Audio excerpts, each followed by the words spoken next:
결혼 7년 만에 시어머니가 제 짐을 현관 밖으로 내던졌습니다. 남편은 그 옆에 서서 단 한마디도 하지 않았고요. 그런데 저는 웃었습니다.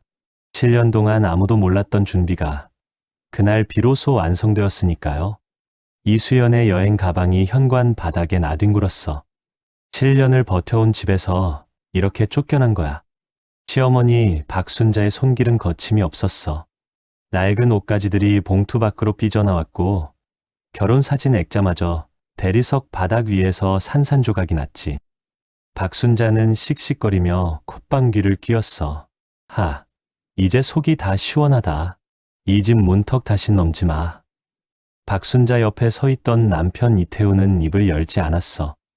멀찍이 떨어진 채 두 사람 사이에 끼어들 생각조차 없는 사람처럼 보였지. 수연은 그런 남편을 잠시 바라봤어. 7년을 함께 살아도 끝내 읽히지 않았던 얼굴. 더 이상 기대할 것도 실망할 것도 없다는 걸 수연은 이미 알고 있었어.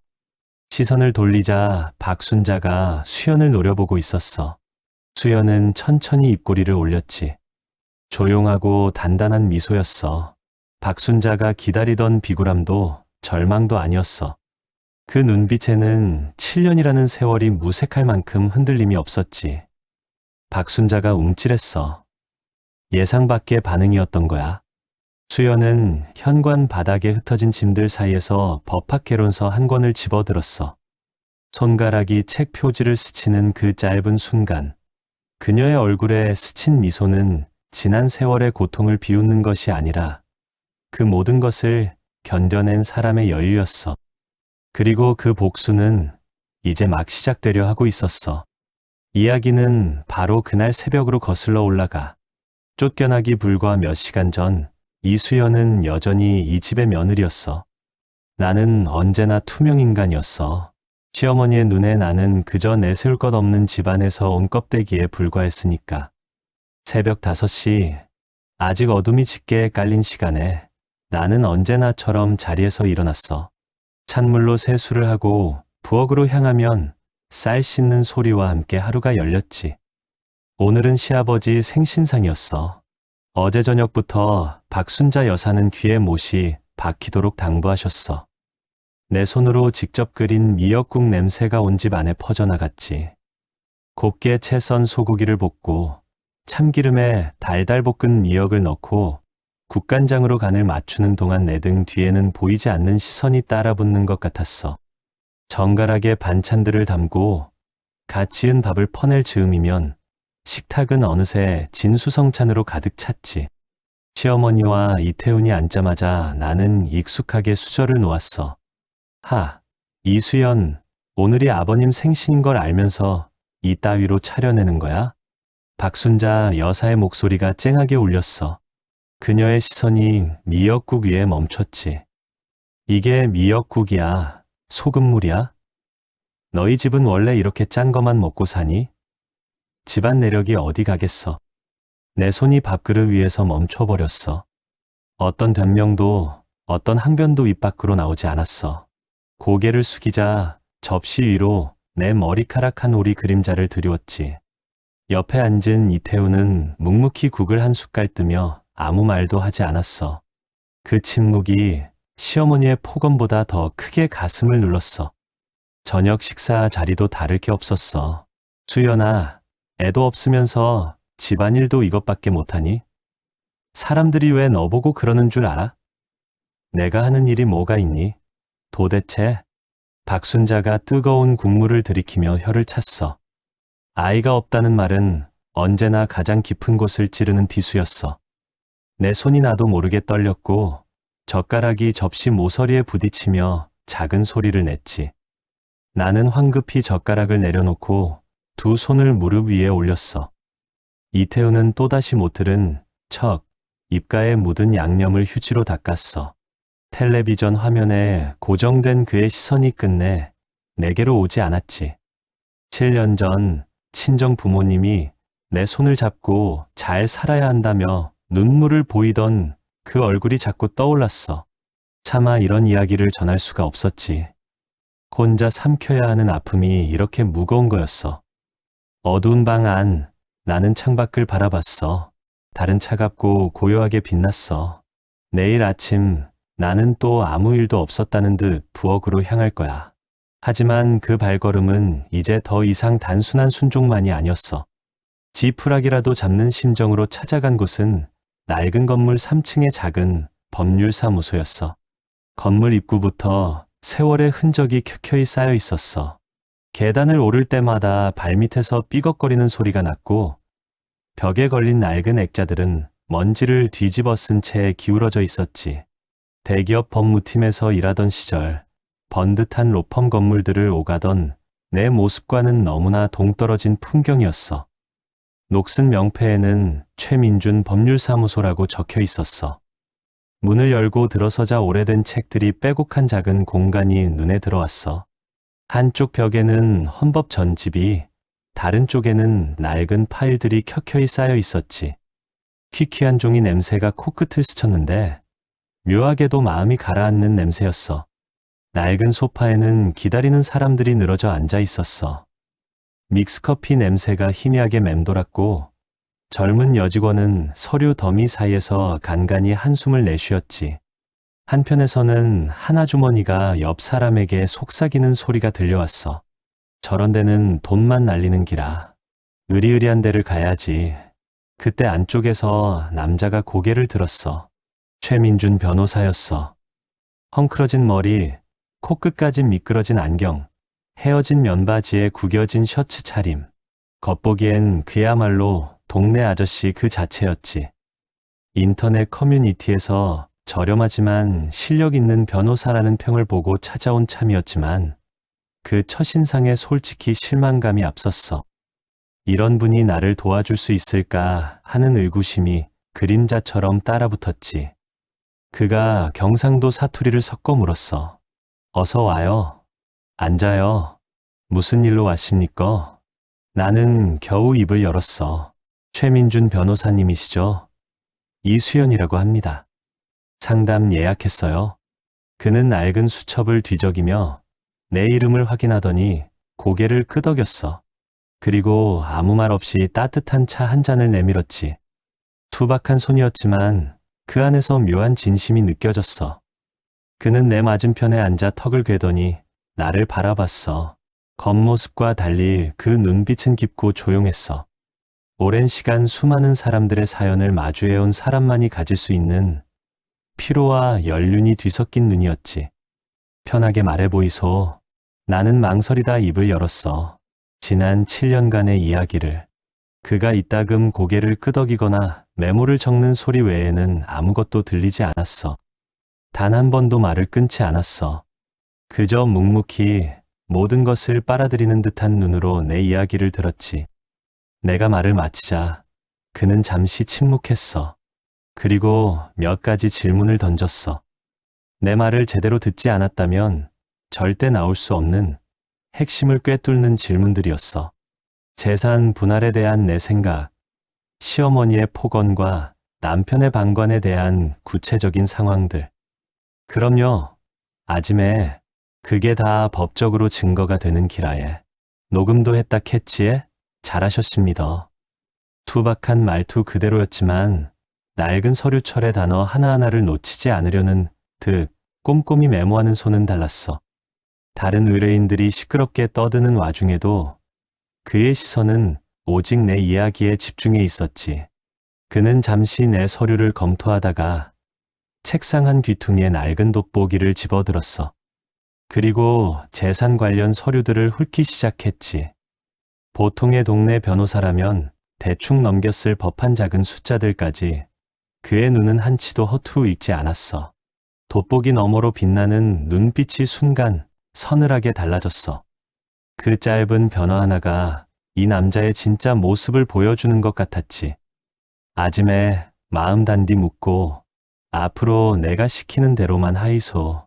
그래야 원하는 바를 얻는 기라에. 단순한 말이었어. 하지만 그 안에 담긴 확신이 나를 짓누르던 모든 것을 걷어내는 것 같았지. 나는 그때 처음으로 결혼 전 대기업 법무팀에서 일했던 경험과 7년간 혼자 공부해온 법률 지식에 대해 이야기하기 시작했어. 시어머니와 이태우는 내가 아무것도 모르는 전업주부라고 철석같이 믿고 있을 거야. 그들은 꿈에도 상상하지 못하겠지. 내가 이미 이렇게 치밀하게 준비를 끝내두었다는 사실을. 헌신적인 며느리, 그것이 내가 시어머니와 남편에게 보여준 마지막 가면이었어. 어느 날 새벽 시어머니가 갑자기 쓰러졌다는 연락을 받았어. 위급하다는 말에 최민준 변호사와의 상담을 뒤로하고 병원으로 달려갔지. 병실에 도착했을 때 이태우는 의사 앞에서 허둥거리고 있었어. 나는 그를 대신해 침착하게 주치의와 면담하고 앞으로의 치료 계획을 꼼꼼히 확인했어. 밤낮으로 병실을 지키는 건 당연한 일이었어. 시어머니의 식사부터 소변통 비우는 일, 욕창 방지를 위한 체위 변경까지 모든 간병은 내 몫이었지. 이태우는 며칠 병실을 지키다가 이내 지친 얼굴로 집으로 돌아가기 일쑤였어. 시어머니는 간병을 받으면서도 달라지지 않았어. 때때로 혼잣말처럼 내 아들이 저런 며느리를 뒀으니 같은 말을 내뱉곤 했지. 그때마다 내 손에 쥐어진 작은 녹음기의 붉은 불빛이 깜빡였어. 이태우는 그런 어머니를 보면서도 아무런 제지를 하지 않았어. 그 침묵 또한 소중한 증거가 되어갔지. 입원이 길어지면서 병원비는 눈덩이처럼 불어났고 이태훈의 사업마저 위기에 처했어. 그는 초조한 얼굴로 내게 돈 이야기를 꺼냈어. 나는 아무 말 없이 친정 부모님께 전화를 걸었지. 엄마, 아빠, 죄송하지만 급하게 돈이 좀 필요해요. 몇 번의 망설임 끝에 부모님은 어렵게 마련한 돈을 보내주셨어. 나는 그 돈을 이태훈에게 건네며 헌신적인 아내의 모습을 끝까지 유지했지. 그는 안쓰러운 눈으로 나를 보면서도 고맙다는 말 외에는 아무것도 묻지 않았어. 최민준 변호사는 이 모든 과정을 알고 있었어. 따로 연락을 해서 이렇게 말해주더라. 수연 씨, 너무 무리하지 마세요. 그쪽에서 먼저 지치게 하는 게 전략입니다. 그는 내가 보낸 녹취 파일과 병원비 내역, 친정돈의 송금 내역까지 꼼꼼히 확인했어. 겉으로는 희생적인 선행이었지만 그 모든 행동이 이혼 소송 시 혼인 파탄의 귀책 사유가 상대방에게 있음을 입증하는 증거로 쌓여가고 있다는 걸 그는 정확히 알고 있었지. 어느 날 밤 모두가 잠든 병실 복도에서 나는 최민준 변호사와의 통화를 마치고 잠시 생각에 잠겼어. 그때였어.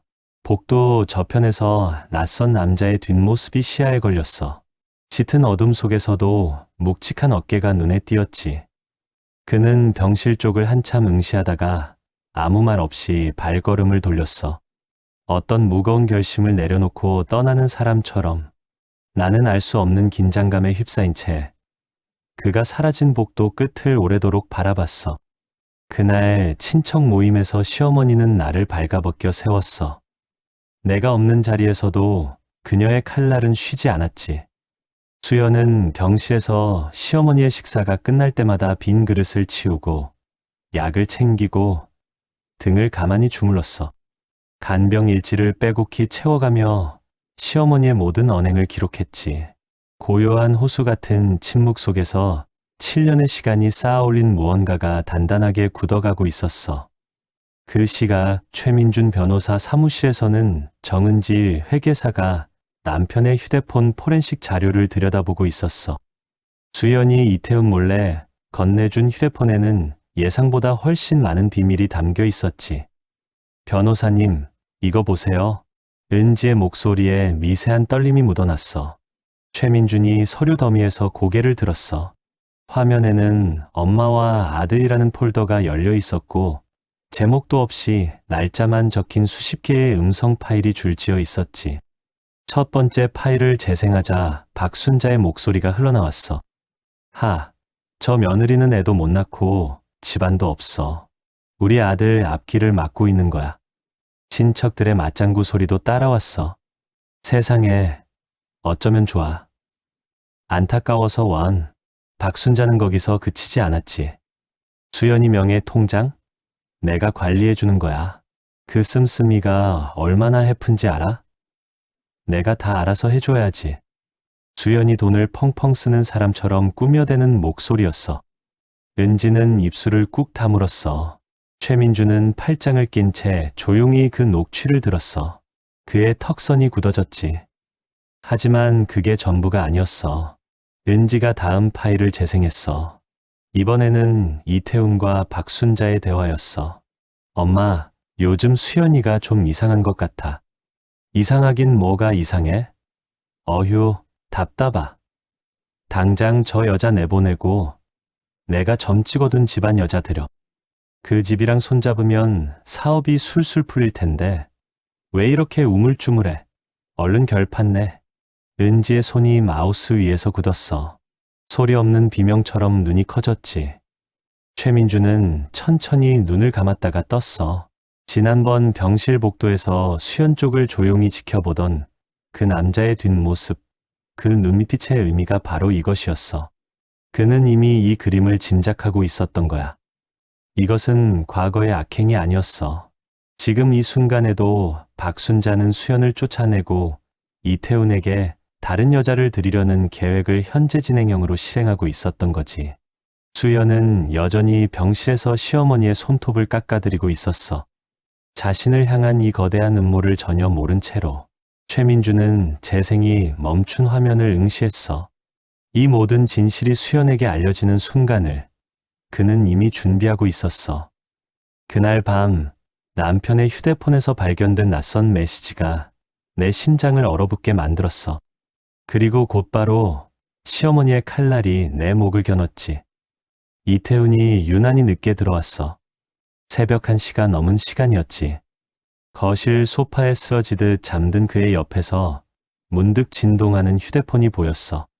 혹시 회사 일일까 싶어 무심코 들여다봤어.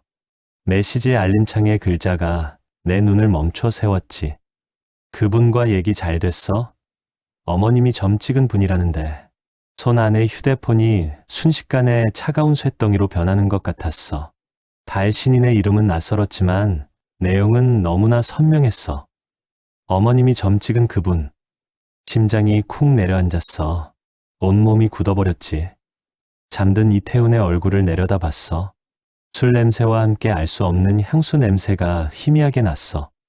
밤새 한숨도 자지 못했어.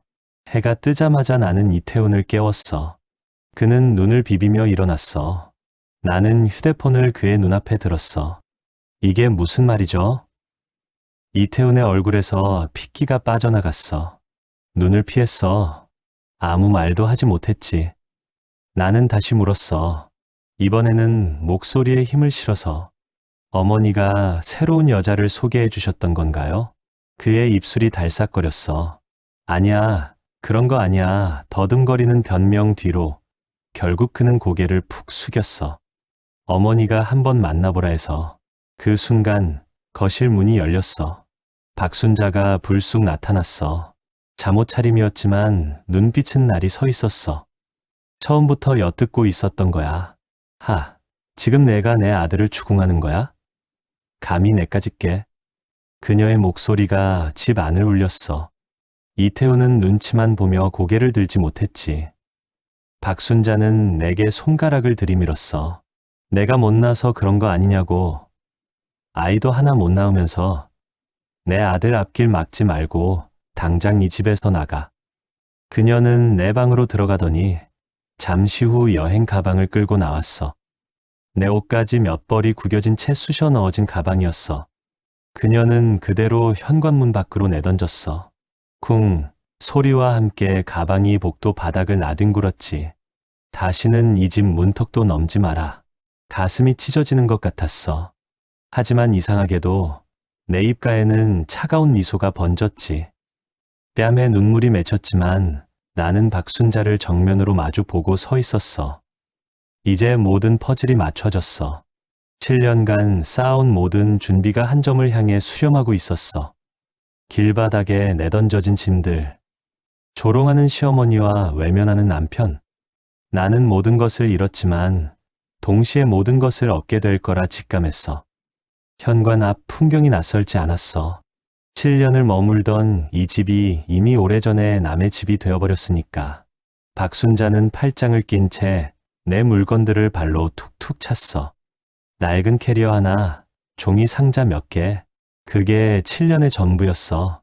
이태우는 고개를 숙인 채 바닥만 내려다보고 있었어. 그의 어깨가 축 처진 채로. 보아하니 짐도 별로 없는 모양이야. 하긴 내까짓 게 뭘 모았겠어. 박순자의 입가에 비웃음이 걸렸어.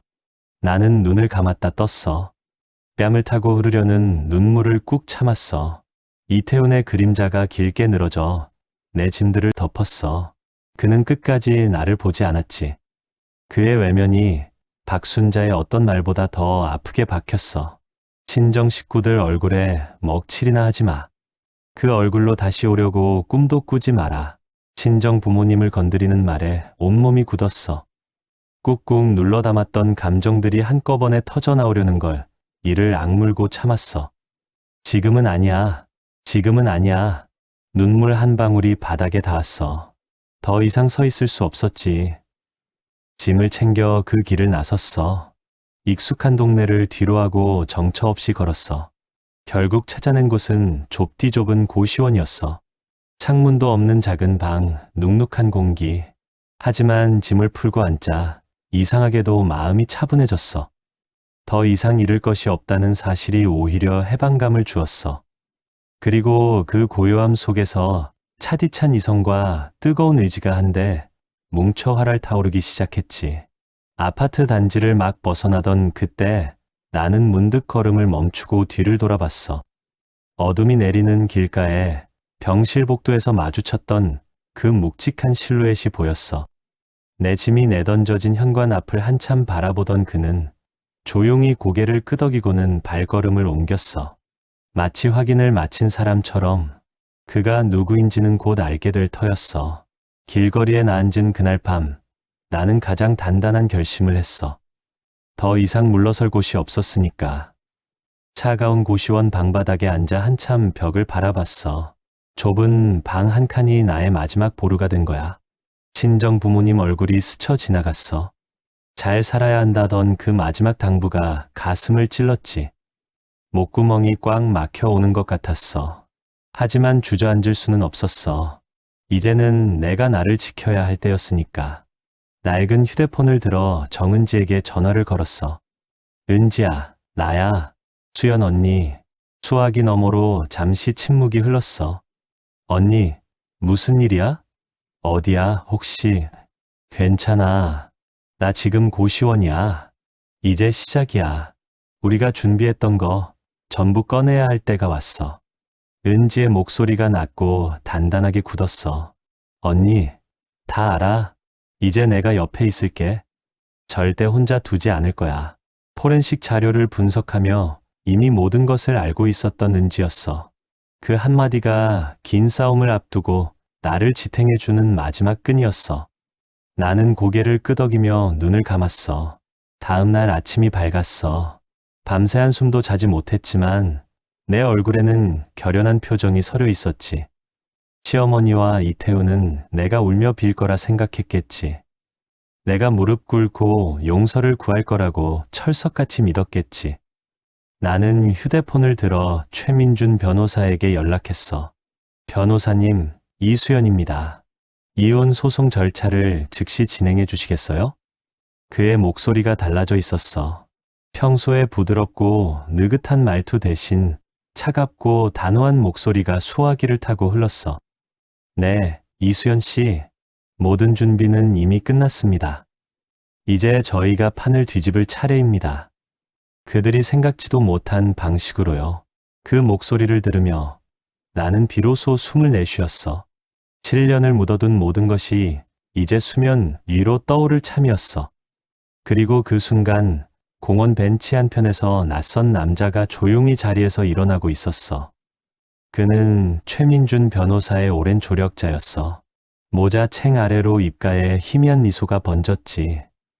그가 고시원 방향으로 천천히 발걸음을 옮기는 모습이 새벽빛 속에서 묵직하게 빛났어. 이제 정말 시작인 거야. 법정 문이 열리고 시어머니와 이태훈의 비웃음 가득한 얼굴이 보였어. 그들은 내가 아직도 그들의 손바닥 안에 있다고 착각하고 있었지. 박순자는 짙은 남색 한복 차림으로 변호사 옆에 나란히 서 있었어. 마치 오늘이 잔치라도 되는 양 우아함을 가장한 승리자의 미소였어. 이태훈 역시 내 얼굴을 보지도 않고 턱을 치켜든 채 거만하게 서 있었지. 상대 측 변호사는 우리 쪽을 흐깃거리며 서류를 정리하는 척했어. 최민준 변호사는 내 옆에 조용히 앉아 있었어. 평범한 옷차림, 어수룩한 분위기. 그들은 우리 쪽을 보며 콧방귀를 뀌었지. 최민준을 내가 급하게 끌어온 별 볼 일 없는 변호사 정도로 보는 눈치였어. 법정 안의 공기가 팽팽하게 당겨졌어. 최민준은 천천히 자리에서 일어났어. 낡은 서류 가방을 열고 두툼한 서류 뭉치와 함께 휴대폰 하나를 꺼냈지. 그 느리고 조심스러운 손동작 하나만으로 법정 안의 공기가 달라지는 것 같았어. 박순자의 시선이 흔들렸어. 이태훈의 콧대 높은 표정에 아주 미세한 균열이 생겼지. 최민준이 휴대폰을 귀에 댔어. 아직 아무 말도 하지 않았어. 하지만 그 행위 하나가 침묵으로 가득 찬 법정 안에서 거대한 뇌관을 건드리는 것 같았지. 전화 너머에서 낯선 남자의 목소리가 들려왔어. 작은 소리였지만 법정 안에 쩌렁쩌렁 울렸어. 네, 본부장님. 말씀하신 서류 준비 완료입니다. 본부장님. 박순자의 눈이 커졌어. 이태훈의 입이 달싹거렸어. 상대 측 변호사가 처음으로 당혹스러운 표정을 드러냈어. 그리고 최민준이 천천히 경상도 사투리 하나 없이 법정 전체를 압도하는 목소리로 입을 열었어. 저는 이혼 전문 변호사 최민준입니다. 지난 1년간 이수연 씨의 모든 증거를 취합해왔고 오늘 그 모든 것이 이 자리에서 밝혀질 겁니다. 상대 변호사의 조롱이 법정을 가득 채울 때 내 옆에 그가 일어섰어. 그리고 그의 첫마디는 모든 것을 뒤집기에 충분했지. 이수연 씨 변호인께서는 재판 경험이 그리 많지 않은가 봅니다. 지금껏 제출된 자료만 봐도 그냥 가정주부 넋두리 수준이던데요. 개기업 법무팀 계약직으로 몇 년 설쳤다고 뭘 아는 척하는 꼴이 참. 상대 변호사의 말에 법정 여기저기서 웅성거렸어. 박순자는 픽 웃으며 이태훈의 팔을 툭툭 쳤지.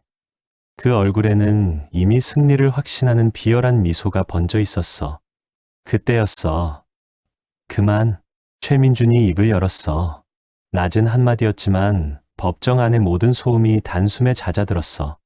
어수룩했던 그의 얼굴은 온데간데 없었어. 싸늘하게 빛나는 눈으로 그는 상대 측 변호사와 박순자를 차례로 응시했지. 박순자의 얼굴에서 웃음기가 싹 가셨어. 그의 시선이 박순자에게 꽂혔어. 목소리는 법정 전체를 눌러버리는 무게감으로 변해 있었지. 내가 누군지 알겠나? 박순자 씨? 박순자가 얼어붙은 듯 입을 다물었어. 이태훈도 눈을 크게 뜨고 최민준을 바라봤어. 그들은 그 어수룩해 보이던 남자가 이렇게 돌변할 거라고는 상상조차 못했던 거지. 최민준이 법정 문 쪽을 흘끗 바라봤어. 문이 열리자 깔끔한 정장 차림의 남성 2명이 두꺼운 서류, 뭉치를 들고 들어섰어. 그 중 한 명은 수연이 병실복도와 아파트 단지 어귀에서 보았던 바로 그 남자였어. 그는 최민준에게 짧게 고개를 숙이고 법정 중앙 테이블 위에 서류들을 차곡차곡 올려놓았어. 그는 서류 중 가장 두꺼운 것을 집어들었어. 표지에는 선명하게 박혀 있었지. 이수연 씨의 혼인 중 형성된 공동재산, 목록 및 기여도, 분석 보고서. 다른 손으로 태블릿 PC를 꺼냈어. 박순자와 이태훈은 그 광경에 완전히 압도된 채 숨도 제대로 쉬지 못했어. 얼굴에서 핏기가 사라져 새하얗게 질려버렸지. 최민준이 태블릿 화면을 쓸어 넘기며 박순자를 향해 물었어. 박순자 씨, 이 녹취록 본인 목소리 맞으시죠? 법원도 이미 확인했습니다. 말이 끝나자마자 법정 대형 스크린에 파일 목록이 펼쳐졌어. 시어머니 박순자 폭언 및 갑질 녹취록 3년치. 박순자가 그 글자를 보자마자 몸을 떨었어. 수연은 고개를 들어 최민준을 바라봤어. 그의 옆 얼굴은 차갑게 굳어 있었지만 시선이 잠시 수연에게 머물렀어. 그 눈빛 속에는 따뜻한 격려와 함께 단호한 확신이 담겨 있었어. 이제 다 끝났어. 수연은 그 눈빛을 마주하며 7년간 꾹꾹 눌러 담았던 모든 것이 한꺼번에 해방되는 기분이었어. 드디어 모든 것이 시작되는 순간이었지. 증거는 거짓말을 하지 않았어. 시어머니의 폭언, 이태훈의 배신, 그 모든 것이 법정에서 하나씩 드러났어. 3년치 폭언, 녹취 파일들이 차례로 재생되었어. 최민준의 질문은 냉정했고 그 담담함이 오히려 더 서늘하게 법정 안을 채웠어. 자신의 목소리가 낯선 공간을 가득 채우는 것을 들으며 박순자는 입술을 달싹이다가 결국 아무 말도 하지 못했어. 이번에는 이태훈의 재산 은닉 정황이 스크린에 떴어. 정은지 회계사가 추적한 숨겨진 계좌 목록과 거액의 입출금 내역이 숫자로 박혀 있었지. 이태훈의 눈동자가 흔들렸어. 이건 그냥 잠깐 돈을 옮겨둔 거야. 최민준이 그의 말을 끊었어. 증거는 명확합니다. 해외 페이퍼 컴퍼니를 통한 자금 세탁 정황도 확인된 상황입니다. 단순한 이체가 아니잖아요. 마지막으로 박순자가 이태훈에게 새 여자를 소개하려 했던 메시지 대화와 증거 사진이 제출되었어. 박순자가 흠칫하며 몸을 뒤로 뺐어. 그녀의 눈이 불안하게 흔들렸어.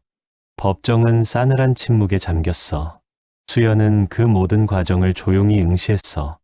7년간의 고통이 끝나는 순간이 코앞에 왔다는 것을 그녀는 직감하고 있었지. 마침내 판사의 판결이 내려졌어. 혼인 중 형성된 아파트, 상가, 예금 전액에 대해 재산 분할 60%를 수연에게 지급하라는 내용이었어. 박순자가 우리 집이라 부르던 그 아파트마저 처분 대상에 포함된다는 말에 그녀는 털썩 주저앉았어. 이태훈은 두 눈을 크게 뜬 채 자기 귀를 의심했어. 그의 얼굴에서 핏기가 사라지고 그 자리에 절망이 들어찼지. 법정을 나서자마자 이태훈의 목소리가 폭발했어. 당신이 다 망쳤어. 어머니를 향한 고함이었어. 박순자는 아들의 비난에 몸을 움츠렸어. 그녀의 눈에 굵은 눈물이 맺혔지만 그 눈물이 어떤 동정도 불러일으키지 못했어. 며칠 뒤 수연의 휴대폰에 박순자에게서 전화가 왔어. 수연은 화면을 잠시 바라보다가 받지 않았어. 친척들 사이에서는 박순자의 민낯이 모두 드러났다는 소문이 파다했어. 그 순자 언니가 그럴 줄은 몰랐다는 탄식 속에 그녀는 모든 모임에서 고립되어 버렸지. 매주 며느리를 깎아내리며 자신을 세웠던 그녀의 세상이 산산조각이 난 거야. 이태훈은 새 여자에게도 버림받았어. 모든 것을 잃고 홀로 남았지. 수연은 그 소식을 들었지만 어떤 특별한 감정을 드러내지 않았어. 그저 고요한 표정으로 창밖을 바라봤어. 사람이 너무 오래 짓밟히면 어느 순간 무릎 꿇는 대신 법전을 펼치게 된다는 걸 그들은 끝내 몰랐던 거야. 7년의 시간이 흐르고 나는 비로소 내 이름 이수연으로 홀로 섰어. 고통의 시간은 끝났지만 나의 이야기는 이제부터 시작이었어. 재산 분할로 받은 돈은 내 이름 석자를 걸고 새롭게 시작할 자양분이 되어 주었어. 나는 오래된 건물 2층을 통째로 매입했어. 창밖으로 소박한 도시 풍경이 보이는 아늑한 공간이었지. 창가에 작은 화분들을 놓고 내가 직접 고른 가구들이 하나둘 채워지면서 그 공간은 나만의 법률 자문 스타트업 사무실이 되어갔어. 수연 법률 자문이라는 간판을 달아놓고 보니 가슴 한구석이 뜨겁게 차올랐어. 매일 아침 나는 새 정장 차림으로 출근했어. 서류를 검토하고 법률 조항을 살피는 일은 7년 동안 잊고 지냈던 내 본연의 모습이었지. 늦은 밤까지 불을 밝히는 날이 많았지만 피곤함보다 새로운 활력이 나를 감쌌어. 정은지는 든든한 사업 파트너이자 가장 가까운 친구가 되어주었어. 언니, 서류 정리 다 끝났어. 이제 홍보만 잘하면 돼. 말끝마다 자신감이 넘치는 은지였어. 내가 고개를 끄덕이며 미소를 보이자 그녀도 활짝 웃었지. 언니 웃는 거 진짜 오랜만인 것 같아.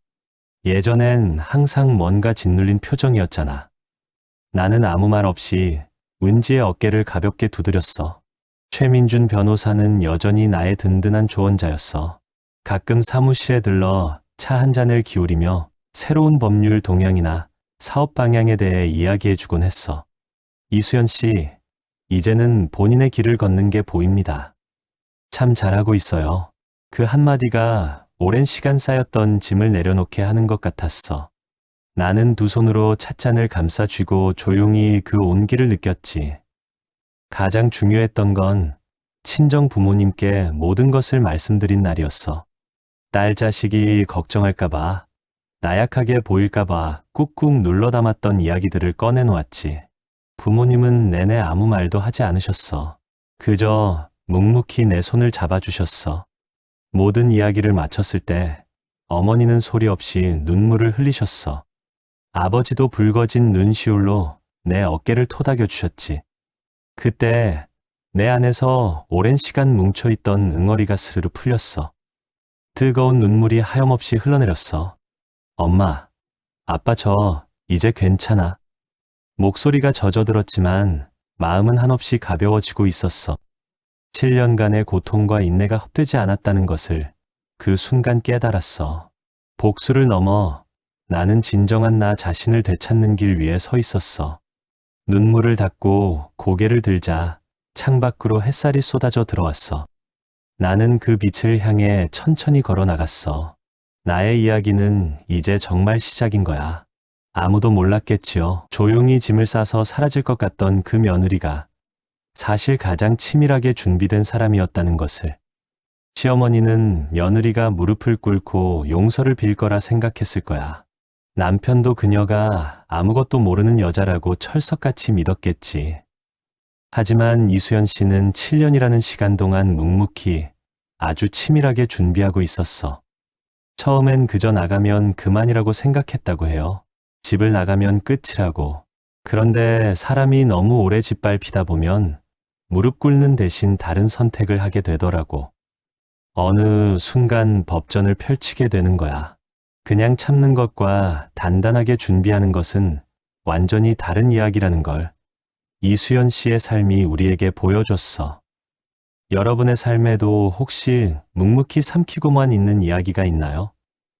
자식들 뒷바라지에, 가족 내조에, 정작 자신의 목소리는 한 번도 제대로 내보지 못하고 살아온 세월이 떠오르는 분도 있을 거야. 그 인내가 헛되지 않도록 그 묵묵한 시간 뒤에 이수연 씨처럼 단단한 반전이 기다리고 있기를 진심으로 바라. 때로는 가장 조용한 사람이 가장 강력한 힘을 품고 있어. 세상에는 착한 끝이 분명히 있다는 걸 꼭 기억했으면 해. 여러분의 삶을 진심으로 응원합니다. 오늘 이야기가 마음에 드셨다면 구독과 좋아요, 알림 설정까지 꼭 부탁드릴게요. 저희는 다음 주에도 여러분의 가슴을 울릴 때로는 시원한 사이다 같은 새로운 이야기로 찾아올게요. 지금까지 한국 유튜브 라디오 드라마였습니다.